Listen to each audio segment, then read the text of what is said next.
yang menjadi khotbah di ibadah kita saat ini 1 Oktober 2023, 17 setelah Trinitatis, diangkat dari Yakobus 5, diawali ayat 7 hingga ayat 11. Bapak Ibu, mudah-mudi saudara seiman dalam nama Tuhan Yesus Kristus, kita bacakan secara responsoria Yakobus 5 ayat 7 hingga ayat 11. Kami akan bacakan ayat yang pertama. Bersabar dalam penderitaan. Karena itu, saudara-saudara, bersabarlah sampai kepada kedatangan Tuhan. Sesungguhnya petani menantikan hasil yang berharga dari tanahnya, dan ia sabar sampai telah turun hujan musim gugur dan hujan musim semi. Kamu juga harus bersabar dan harus meneguhkan hatimu, karena kedatangan Tuhan sudah dekat. Saudara-saudara, janganlah kamu bersungut-sungut dan saling mempersalahkan, supaya kamu jangan dihukum. Sesungguhnya hakim telah berdiri di ambang pintu. Saudara-saudara, turutilah teladan penderitaan dan kesabaran para nabi yang telah berbicara demi nama Tuhan. Sesungguhnya kami menyebut mereka berbahagia, yaitu mereka yang telah bertekun. Kamu telah mendengar tentang ketekunan Ayub, dan kamu telah tahu apa yang pada akhirnya disediakan Tuhan baginya, karena Tuhan Maha Penyayang dan penuh belas kasihan. Demikian pembacaan firman Tuhan. Kita nyanyikan firman-Mu berkati, firman-Mu menjadi terang.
Tema ibadah kita pada saat ini, tekun melakukan kehendak Allah, atau denget mengulahon lomoni roha ni debata.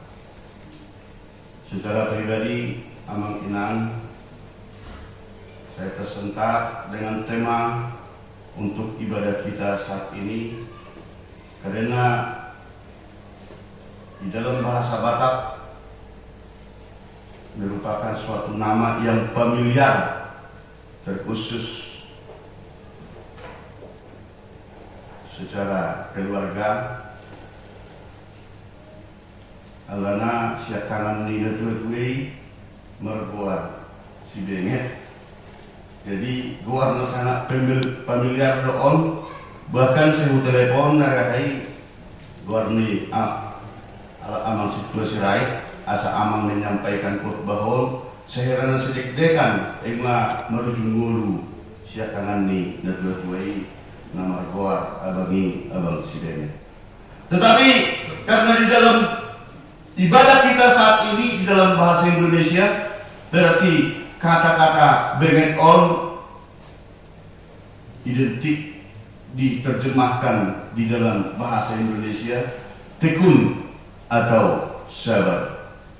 Di semua akan do rohku sebulok komanon warni abakon sebulok komanoni tomaman lubuk tarutok ni natutui dinarahku bani, tetapi hal itu menjadi suatu kondisi yang dialami secara pribadi. Tetapi Bapak Ibu yang dikasihi oleh Tuhan, bahwa ini nama ataupun suatu kata yang familiar dikhususkan terhadap orang-orang yang loyal tetap mengikuti kehendak dan perintah Allah. Bapak Ibu yang dikasihi oleh Tuhan, tekun melakukan kehendak Allah atau tetap sabar untuk mengikuti kehendak Allah. Saya yakin mau tidak mau, senang atau tidak senang, kita pasti menginginkan bahwa sebaiknya lah hidup ini mulai bangun pagi-pagi sampai istirahat di malam hari, sebaiknya lah semua pekerjaan itu tuntas dan menghasilkan yang baik.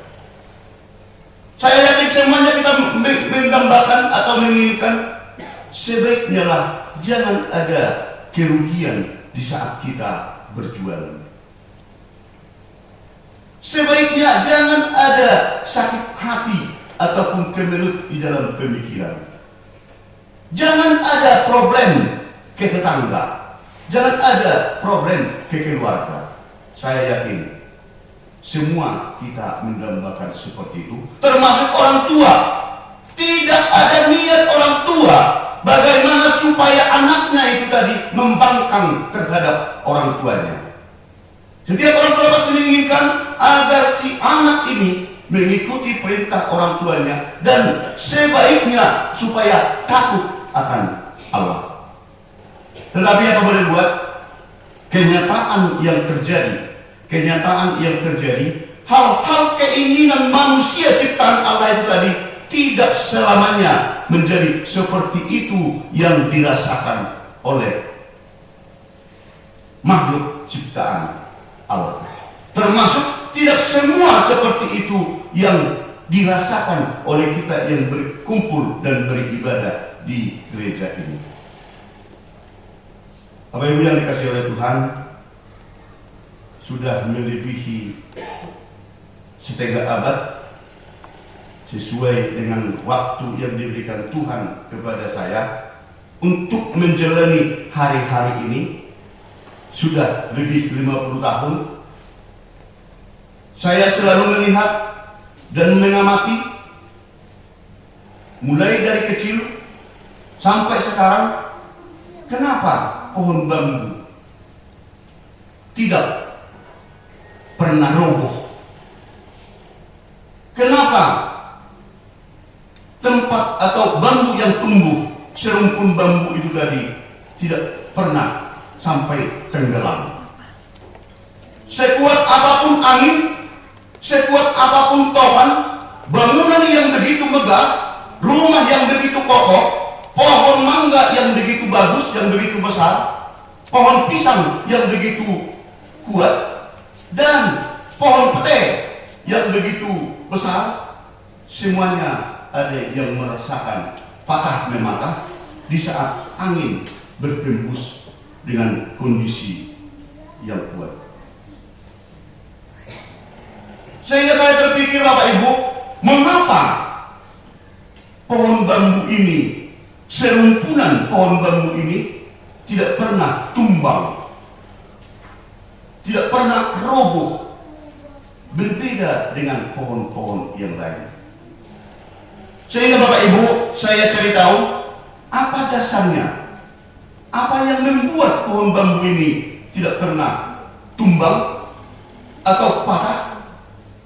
Ternyata ada cerita ataupun suatu kronologis yang terjadi yang pernah saya dengarkan sejarah pohon bambu mengapa seperti itu. Saya berpikir, apakah karena batangnya begitu kuat? Apakah karena uratnya yang begitu tunggang? Tidak.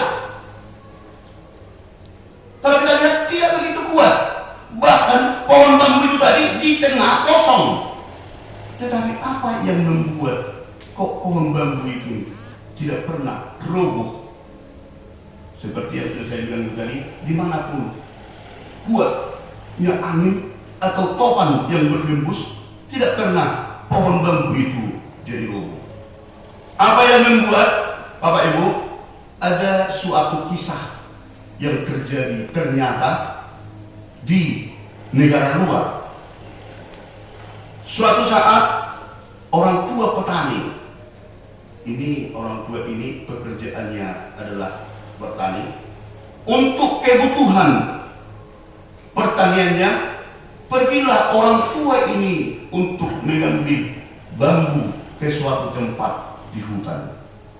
Tempat ini bisa dinyatakan tempat yang agak betul-betul sepi, dan disitulah tumbuh pohon bambu, serumpunan pohon bambu yang agak besar. Begitu orang tua ini mencari mana bambu yang paling besar, disitulah ditebangnya untuk dibawa pulang kebutuhan pertanian yang dikerjakan oleh orang tua itu tadi. Orang tua ini selamat menebang bambu itu tadi, tetapi apa yang terjadi Bapak Ibu? Sesudah bambu ini ditebangnya, bahwa direbahkan bambu itu tadi, dan duri-durinya ataupun ranting-rantingnya ditebaknya, ternyata di rongga bambu itu tadi ada dapat, di serumpunan bambu itu tadi ada dapat satu bayi perempuan yang sangat mungil. Di rongga bambu itu tadi ditemukan ada bayi yang kecil, mungil, dan begitu cantik.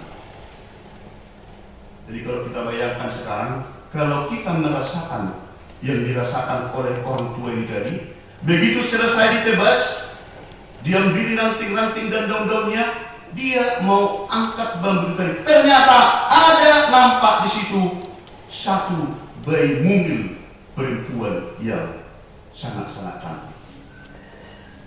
Di samping dia takut, dia memangku bayi itu tadi dan menyeret bambu yang ditebangnya. Dia pulang ke rumah. Apa yang terjadi Bapak Ibu? Si bapak bersepakat dengan istrinya, saya menebang bambu, dan ternyata di rongga bambu itu ada bayi yang sangat mungil dan cantik ini. Kira-kira bagaimana ini? Kemana ini mau kita antarkan? Kesepakatan suami istri mengatakan, silakan kita besarkan, mari kita rawat. Ternyata Bapak Ibu, apa yang terjadi? Berbeda bayi ini tadi dengan manusia biasa. Biasanya kalau bayi yang normal berusia 1 tahun baru bisa belajar jalan. Berusia 1,5 tahun baru bisa berlari. Tetapi berbeda dengan gadis mungil. Gadis yang kecil ini tadi yang dapat dari rongga bambu itu tadi, perkembangannya begitu spektakuler atau begitu cepat. Beberapa lama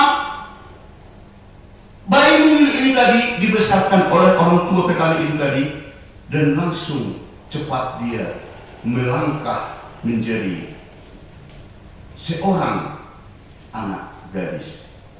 Jadi terbayang saya mungkin kegadisan daripada bayi mungil ini tadi, mungkin wajahnya seperti si Srikla ini, mungkin begitu pikiran saya terbayang. Karena cepatnya, cepat. Apa yang terjadi Bapak Ibu? Tetangga, kawan sekampung, bahkan di daerah itu mengetahui bahwa ada manusia ajaib ditemukan oleh petani tua yang di sana.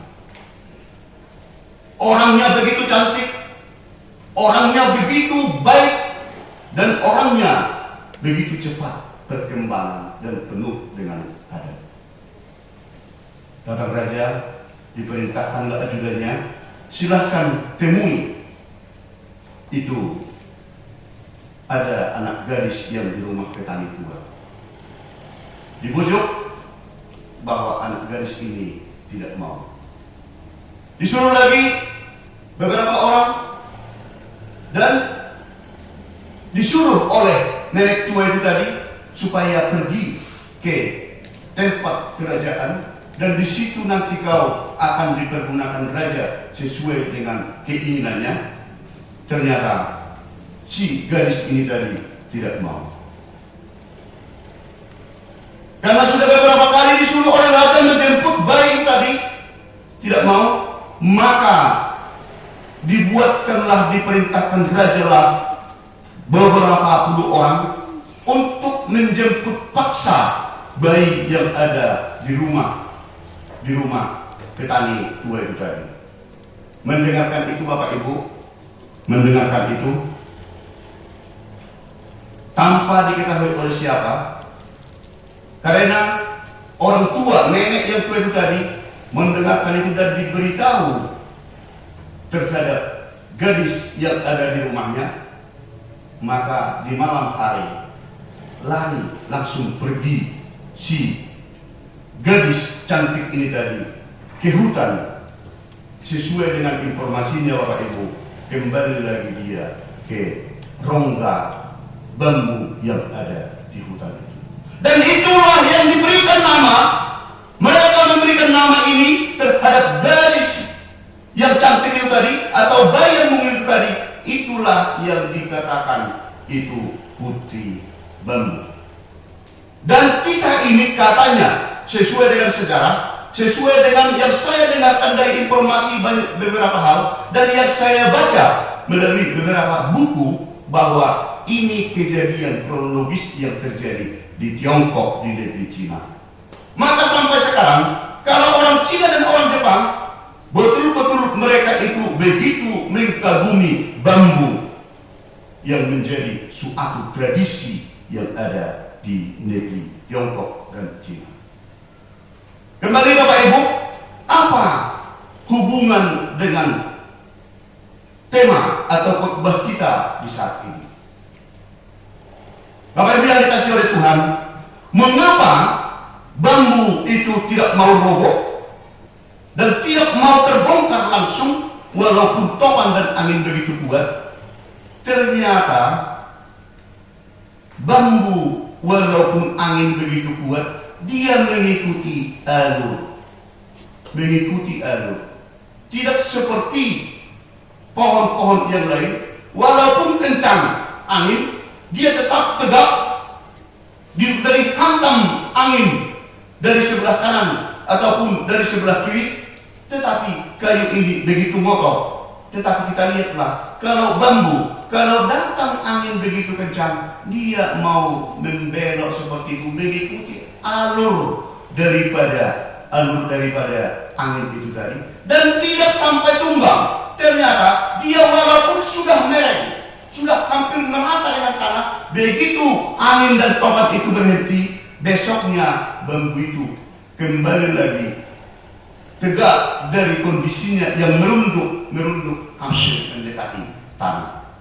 Sifat itulah yang membuat bambu tetap kokoh dan tidak bisa menjadi roboh, sehingga tidak pernah saya secara pribadi melihat pohon bambu yang roboh, Bapak Ibu. Dan kira-kira begitulah yang menjadi suatu ilustrasi dengan khotbah kita saat ini seperti yang disampaikan oleh Yakobus terhadap bangsa Israel yang percaya kepada Allah. Di saat itu bangsa Israel begitu teraniaya, begitu tertekan, begitu selalu diserang oleh orang-orang kaya, orang-orang Israel yang kaya, yang tidak percaya dengan Allah. Memang benar, begitu tertekan ataupun begitu disepelekan, bahkan ditakut-takuti, bahkan diancam.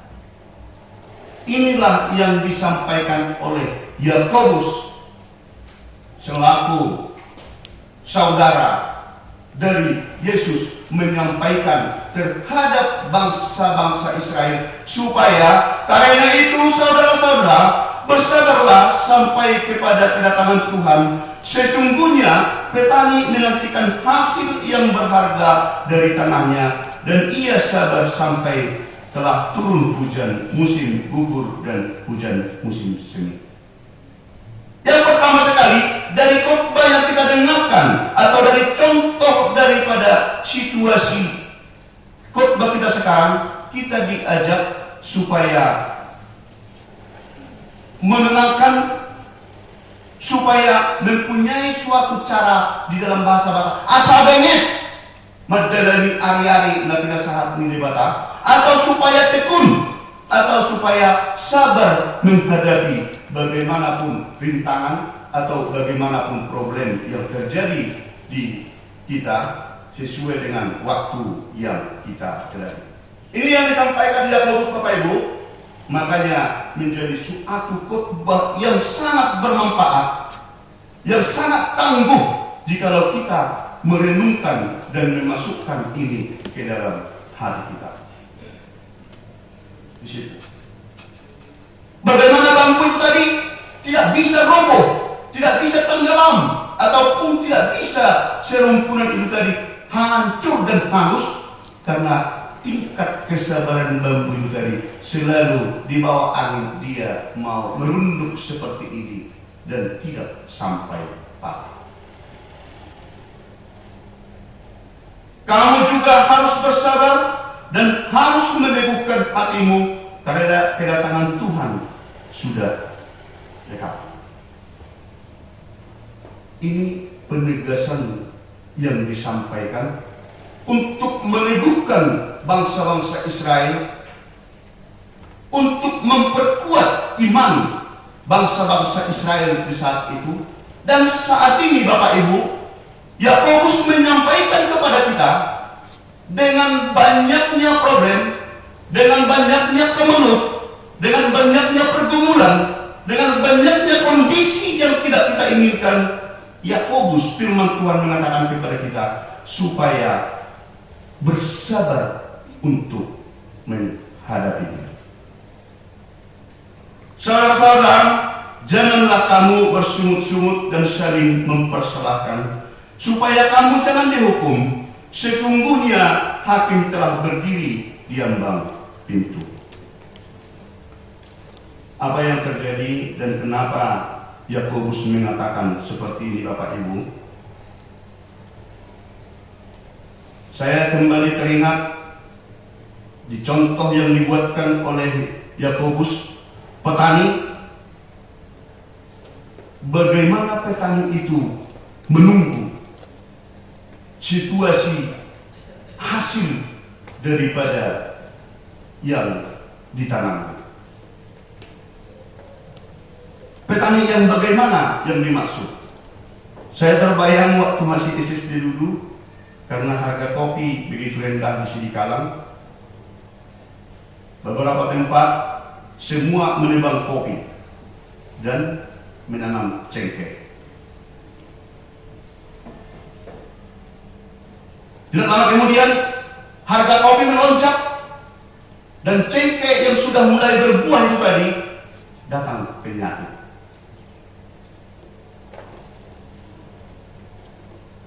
Pohon cengkeh pun gugur. Kembali lagi masyarakat menebang cengkeh dan berguyuran lagi menanam tanam kopi. Hal yang seperti itu bukan contoh identik yang dibunyikan ataupun yang dibuatkan menjadi suatu contoh oleh Yakobus di khotbah kita sekarang, tetapi petani yang bagaimana, yang tetap berserah kepada Tuhan, yang tetap betul-betul itu menyampaikan seluruh kemelut, yang menyampaikan seluruh pergumulan, karena Tuhan yang akan turun tangan memberikan solusi dan jawabannya. Bagaimana menghadapi penderitaan, bagaimana cara untuk memperkuat kita, bagaimana cara untuk meneguhkan keyakinan kita. Mungkin tidak salah kita sama-sama sering mendengarkan, lucu, semakin rajin saya pertanyaan, semakin rajin saya pergi beribadah, semakin rajin saya pergi ibadah di arisan, semakin rajin saya mengikuti ibadah kategorial, cobaan hidup, siksaan hidup, pergumulan hidup semakin bertambah. Saya yakin sering mengalami yang seperti itu, termasuk tugas yang diberikan terhadap para situa. Dumulai ku padahal diriku naga undang-undang dawat marbarita dahulu barita ukuyai. Ega de gudak kia 20 kilo tuau. Ega de gudak kia kacoba tuau. Saya yakin ada pikiran sering mengatakan yang seperti itu. Begitu juga jemaat Tuhan sering mengatakan, saya tidak solpok diri tiba, saya tidak solpok mulu tiba. Ada beragam doa atas itu. Saya yakin itu sering terbesit di dalam pikiran kita. Bahkan kita sampaikan terhadap orang lain. Yang menjadi jawaban pertanyaan-pertanyaan seperti itu, Bapak Ibu, apapun yang terjadi, bagaimanapun bentuknya, saya tahu pemertanian kehidupan di Tuhan, lantakas songkok kehadiran kehidupan di Tuhan, bukan mengatakan tidak bakalan lagi ada datang rintangan, tidak bakalan datang lagi cobaan hidup, tidak bakalan datang lagi pergumulan hidup. Tuhan tidak pernah mengatakan hal yang seperti itu. Tetapi dengan kita semakin mendekatkan diri kepada Tuhan, bahwa Tuhan akan semakin memampukan kita menghadapi pergumulan dan kemelut itu tadi. Secara pribadi, Bapak Ibu, mudah-mudahan saya mengapresiasi amat situasi rakyat dengan setulus pikiran saya, mengamati beberapa tahun yang berjalan, prinsip yang kokoh sesuai dengan kebenaran dan keadilan tadi tetap amat situasi rakyat tetap teguh. Terlebih kemelut dan pergumulan itu datang silih berganti, datang selalu bergandeng tangan. Yang tidak disangka-sangka dengan adanya di keluarga kondisi kesehatan yang kurang prima, Amang tetap betul-betul kokoh berserah kepada Tuhan. Dengan kondisi-kondisi keluarga di dalam kasih, buah-buah pernikahan keluarga, beragam kondisi yang dialami oleh anak-anak, tetapi anak tetap mampu dan kuat.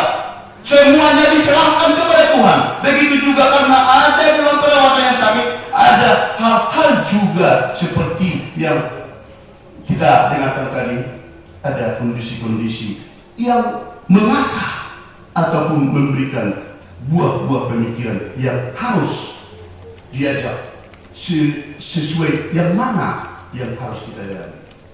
Khotbah kita memperkuat hari ini apresiasi yang hadir di dalam diri kita, bahwa kita tetap berserah teguh kepada Tuhan.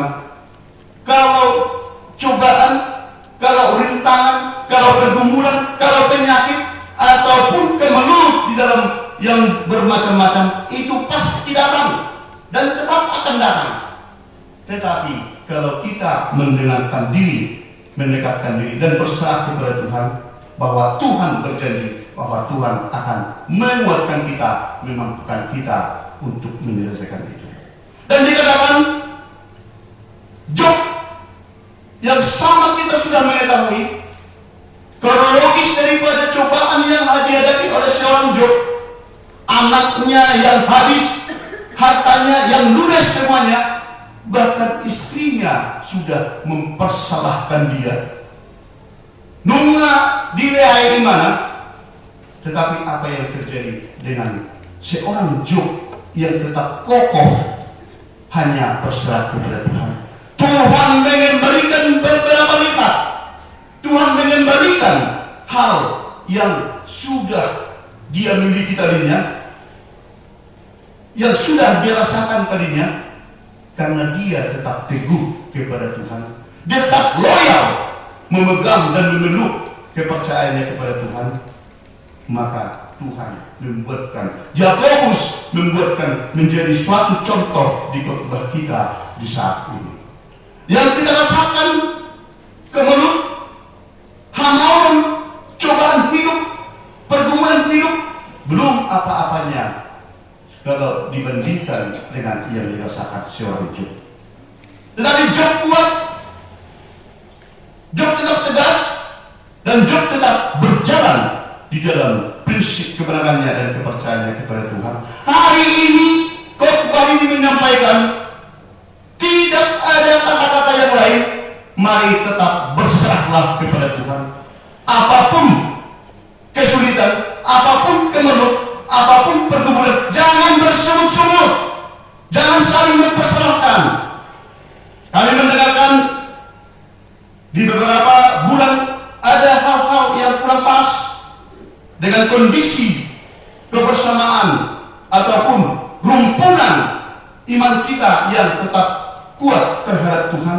Godaan-godaan dari luar yang ini segala macam ada yang kami dengarkan itu. Ini semuanya bukan kehendak seseorang. Yakobus menyampaikan memperkuat orang Israel karena dapat tekanan-tekanan dengan orang-orang yang kaya. Tetapi Yakobus mengatakan supaya bersabar, supaya kuat.